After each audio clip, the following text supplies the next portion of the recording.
भगवान श्री कृष्ण का जन्म एक अद्भुत और प्रेरणादायक कहानी है।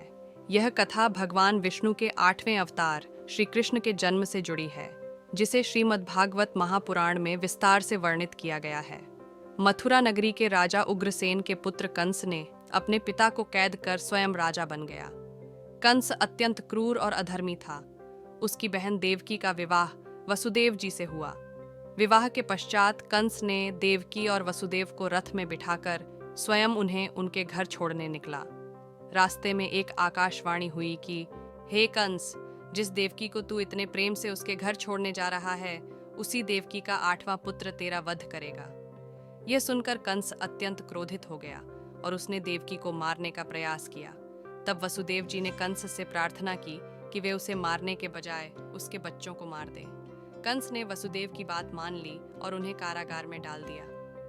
कंस ने देवकी के 7 पुत्रों को जन्म लेते ही मार डाला। जब 8वां पुत्र श्री कृष्ण का जन्म होने वाला था, तो देवकी और वसुदेव बहुत चिंतित थे। श्री कृष्ण का जन्म भाद्रपद माह की अष्टमी तिथि को आधी रात के समय हुआ। जन्म के समय अद्भुत चमत्कार हुए। कारागार के दरवाजे स्वयं खुल गए और वसुदेव के पैरों की बेड़ियां भी टूट गईं। वसुदेव ने नवजात श्री कृष्ण को एक टोकरी में रखा और यमुना नदी को पार करके गोकुल में अपने मित्र नंद बाबा के घर पहुंचे। वहां उन्होंने श्री कृष्ण को नंद बाबा की पत्नी यशोदा के पास छोड़ दिया और यशोदा के नवजात कन्या को लेकर वापस मथुरा लौट आए। जब कंस को इस कन्या के बारे में पता चला, तो उसने उसे मारने का प्रयास किया, लेकिन कन्या ने आसमान में उड़कर रूप बदल लिया और कहा, हे कंस, तुझे मारने वाला जन्म ले चुका है।